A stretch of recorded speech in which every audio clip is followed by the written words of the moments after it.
प्रश्नावली 13.4 के प्रश्नों को बताने जा रहा हूँ। तो कक्षा 8वीं वाले विद्यार्थी इन सारे प्रश्नों को ध्यान से देखना, क्योंकि ये बहुत आसान प्रश्न है और इसके सॉल्यूशन भी बहुत आसान है। बस इसको समझना पड़ेगा। तो चलो सॉल्व करते हैं। तो पहला प्रश्न है, सर्जियस ने एक साइकिल खरीदी जिसका मूल्य 1750 रुपये है। यदि साइकिल पर बिक्री कर की दर 4% है तो सर्जियस को साइकिल के लिए कितने रुपये देने पड़ेंगे। मतलब कुल रुपया सर्जियस ने साइकिल खरीदने के लिए दिया होगा, उन्हीं पैसे को हमें क्या करना है, निकालना है। तो चलो जो दिया है पहले उसको लिख लेते हैं। तो यहाँ पे लिखो, दिया है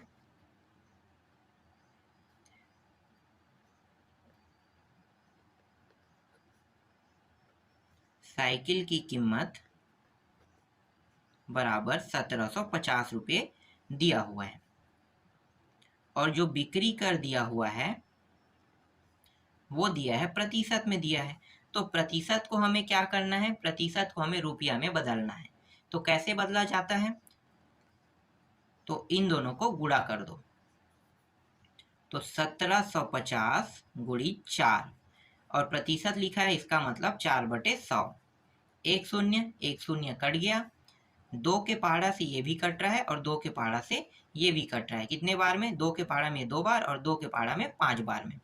अब ये 5 से भाग जा सकता है तो कर देते हैं। तो 5 एकम, एक बार में ये गया, और 5 तिया और 5 पंचे, बचा क्या, 35 और 2।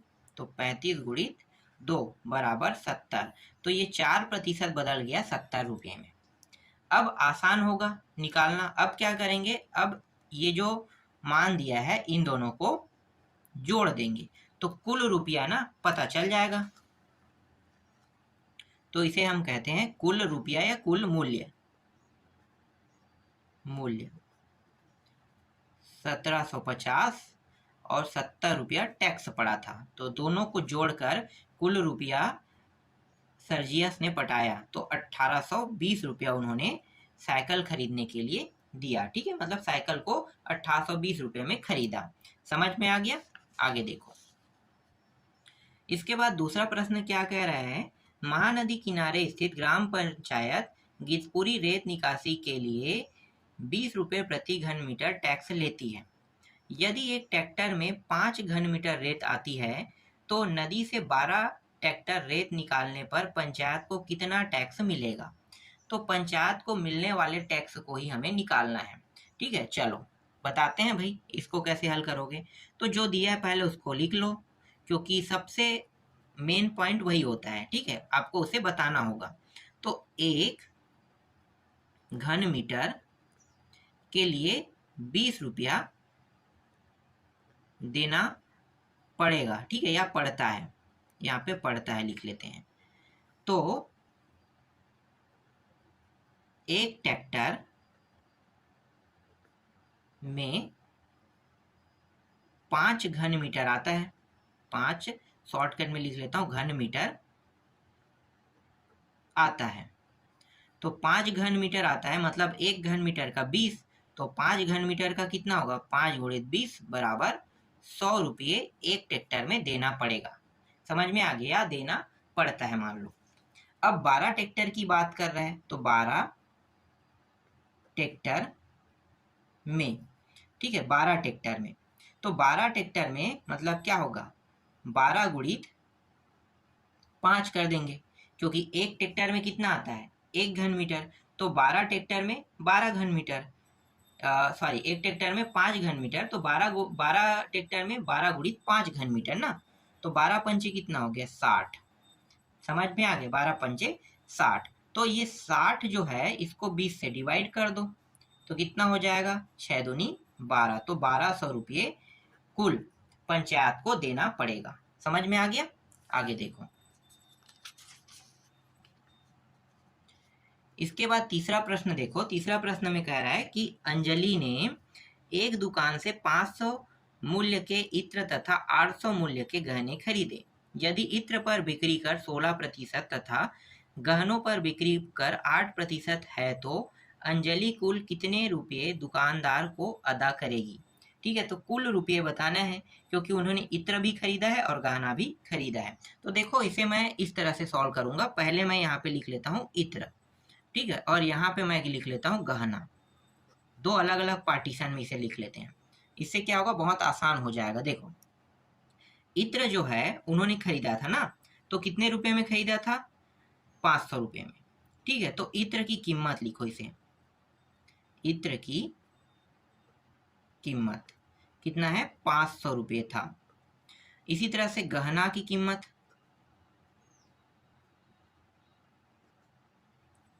गहने की कीमत है 800 रुपये। अब दोनों में कर लग रहा है, ठीक है, इत्र में कर कितना लग रहा है, तो इसे हम कहते हैं बिक्री कर। बिक्री कर इत्र में लग रहा है 16%, और गहना में बिक्री कर इसमें लग रहा है 8%, जैसे कि प्रश्न में कहा है। ठीक है, जो प्रश्न कह रहा है वही मैं यहाँ पे कर रहा हूँ। अब क्या करने वाले हैं भाई, कि इसमें पूछा क्या है कि कुल कितना रुपया देगा कह रहा है ना, तो पहले थोड़ा सा इसे आसान कर लेते हैं कि पता करते हैं कि बिक्री कर कितना रुपया होगा। 16% के बराबर बिक्री कर निकाल लेते हैं और 8% के बराबर गहना में लगने वाला कर निकाल लेते हैं। तो यहाँ पे 500 गुणी 16 करेंगे और 16 यहाँ पे प्रतिशत, इसका मतलब 100।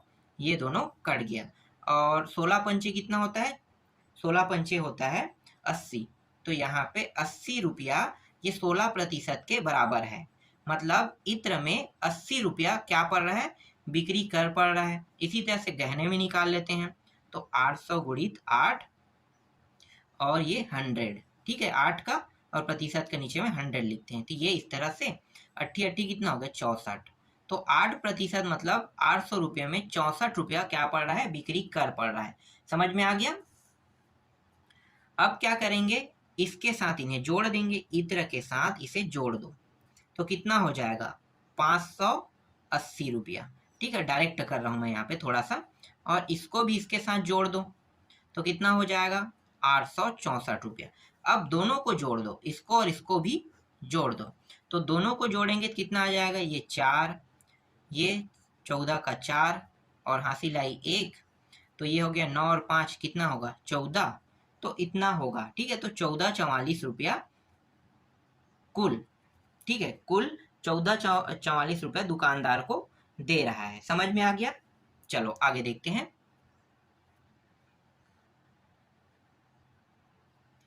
देखो चौथा प्रश्न को। चौथा प्रश्न में दिया है किसान 4 रुपये प्रति एकड़ भू राजस्व सरकार को देता है।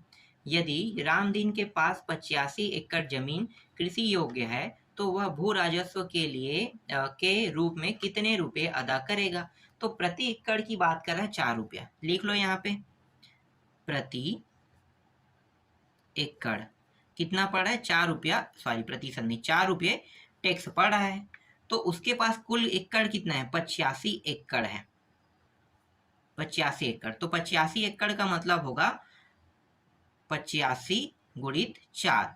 ठीक है, क्यों 85 गुणित 4 करेंगे, इसलिए करेंगे क्योंकि 1 एकड़ की कीमत 4 रुपया, तो 85 एकड़ की कीमत क्या होगा, 85 गुणित 4 हो जाएगा।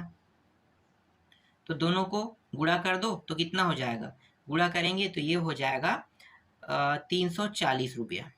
ठीक है, इतना रुपया वो क्या करेगा, अदा करेगा भू राजस्व के लिए। तो देखो इसे मैं बहुत लंबा चौड़ा नहीं कर रहा हूँ, शॉर्टकट में हल कर दिया और आसानी से आंसर आ गया। ठीक है, चलो आगे देखो।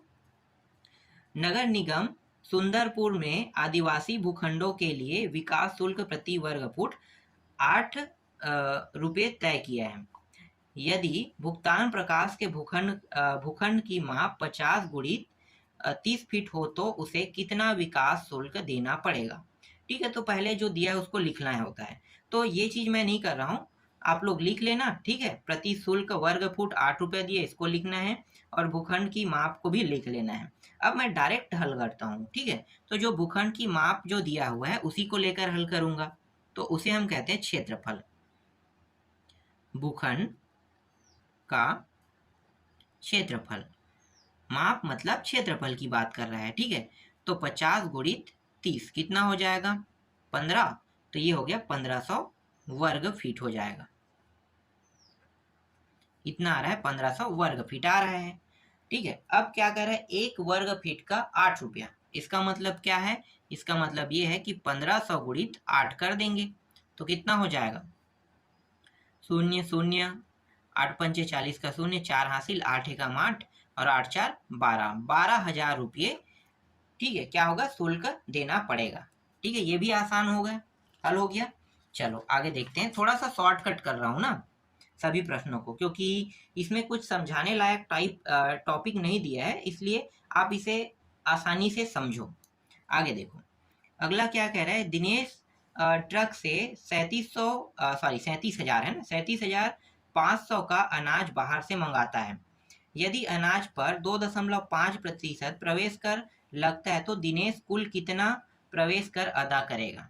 ये भी बहुत आसान है, हर प्रश्न में हम क्या करते हैं पता है आपको, कुछ की जो रुपया दिया है ना, ठीक है, 37,000 कितना है, 500, इसमें 2.5%, इसको लिखते कैसे, इस तरह से, 2 शून्य काट दो, इन दोनों को गुणा करेंगे, गुणा करते हैं तो यहाँ पे आ रहा है 937.5 आ रहा है।